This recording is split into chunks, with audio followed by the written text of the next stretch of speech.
YSR Congress party మంత్రులు మాట్లాడుతూ ఉన్నారు. నారా చంద్రబాబు నాయుడు గారికి ఎన్నికలు వచ్చినప్పుడే బీసీలు గుర్తుకొస్తారు. గతంలో ఎన్ని హామీలు ఇచ్చినా మేనిఫెస్టో నుంచి మాయం చేశారు. ఇప్పుడు కొత్తగా ఏదో ఉద్ధరిస్తారని చెప్పడం సిగ్గు అనిపించడం లేదని చెప్పేసి పేర్ని నాని గారు మాట్లాడారు. పేర్ని నాని గారికి మాటలు ఎక్కువ, పని తక్కువ. ఎందుకంటే ఆయన ఈసారి పీకి పార నొక్కుతున్నారు.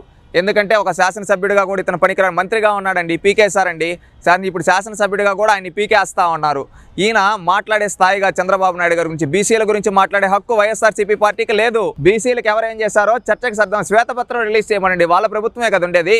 శ్వేతపత్రం రిలీజ్ చేయమండి. బీసీలకు ఎవరేం చేశారో, ఎవరయ్యా మేనిఫెస్టోని మాయం చేసింది? మీకు దమ్ము ఉంటే, ధైర్యం ఉంటే మాట్లాడండి. తెలుగుదేశం పార్టీ పైన ఒక రాంగ్ ప్రాపగండా వీళ్ళు చేస్తూ ఉన్నారు. మేనిఫెస్టో ఉంది, తెలుగుదేశం పార్టీ వాళ్ళు క్లియర్ కట్గా చెప్పడం జరిగింది. మా మేనిఫెస్టో ఎక్కడ రిలీజ్ చేయలేదు. మీది చరిత్ర. మీరు ఇంకొకటి చెప్పమంటారా? వైఎస్ఆర్సీపీ పార్టీ నాయకుల గురించి ఈరోజు మాట్లాడుకున్నాం. 730కి పైగా హామీలు ఇచ్చి నేనే అన్ని 90% చేశా అన్నాడు జగన్మోహన్ రెడ్డి. 700కు పైగా హామీలు నెరవేర్చలేదు. నా దగ్గర ఆధారాలు ఉన్నాయి, భవిష్యత్తులో ముందర పెడతా, కాసుకోమనండి. 700కు పైగా హామీలు జగన్మోహన్ రెడ్డి గారు చేయకుండా ఆంధ్రప్రదేశ్ రాష్ట్ర ప్రజల్ని మోసం చేశాడు. వాళ్ళ మాట్లాడేది స్థాయిల గురించి, బీసీల గురించి మాట్లాడుతున్నారండి.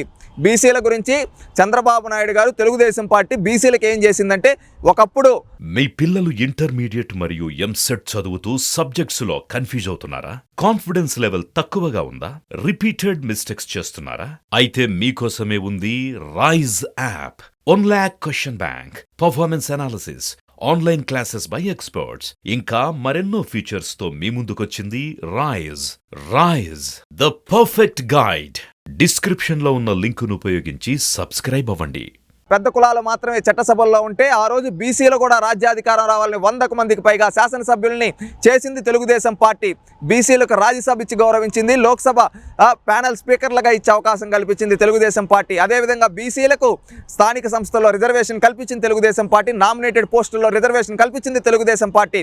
బీసీల కార్పొరేషన్ ఏర్పాటు చేసింది తెలుగుదేశం పార్టీ. బీసీల కార్పొరేషన్ లోన్లు ఇచ్చి వాళ్ళని చేయూతనిచ్చింది తెలుగుదేశం పార్టీ. వాళ్ళ చేతి వృత్తులకి వాళ్ళని అద్భుతంగా వాళ్ళు చేసుకునే విధంగా వాళ్ళకి సహాయ సహకారాలు అందించింది తెలుగుదేశం పార్టీ. బీసీలకి రక్షణ కల్పించింది తెలుగుదేశం పార్టీ. బీసీల party Telugu Desam party. Telugu Desam party యొక్క అనుబంధ విభాగాల అధ్యక్షుల్లో ఆ పార్టీ రాష్ట్ర శాఖ అధ్యక్షులు 2 రాష్ట్రాలు ఉంటే 2 రాష్ట్రాల్లో బీసీలకు అవకాశం కల్పించారు. తెలుగు యువత ఉంటే ఆ తెలుగు యువతలు 2ట్లో బీసీలకు అవకాశం కల్పించారు. ఈ విధంగా చెప్పుకుంటూ పోతే బీసీలకు తెలుగుదేశం పార్టీ చేసిందంత చాంతాడంత ఉండదు. అదే ఈ జగన్మోహన్ రెడ్డి గారి ప్రభుత్వంలో ఏం చేశారంటే, విధులు లేని కార్పొరేషన్లు, నిధులు లేని కార్పొరేషన్లు ఇచ్చి కనీసం కూర్చునేదానికి కూడా వాళ్ళకి ప్లేస్ చూపించలేకపోయారు. ఇంకొకటి ఏంటంటే, బీసీలపైన దమనకాండ చేశారు, బీసీ బిడ్డలపైన దాడులు చేశారు ఈ జగన్మోహన్ రెడ్డి గారి ప్రభుత్వంలో. బీసీలని వంచారు ఈ జగన్మోహన్ రెడ్డి గారి ప్రభుత్వంలో. బీసీలని వాడుకొని వదిలేశాడు ఈ జగన్మోహన్ రెడ్డి.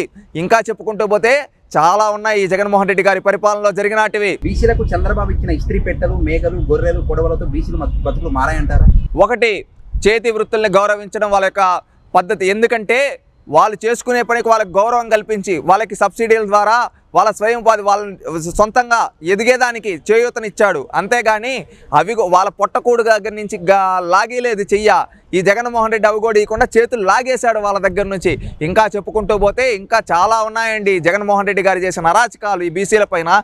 కనీసం బీసీలకు గౌరవం కనీసం బీసీలు తన పక్కన కూర్చోబెట్టుకోలేడు. ఈయన మాట్లాడతాడు, ఈరోజు ఓడిపోయే సీట్లన్నీ బీసీలకు ఇచ్చి బీసీలను అవమానిస్తున్నాడు ఈ జగన్మోహన్ రెడ్డి.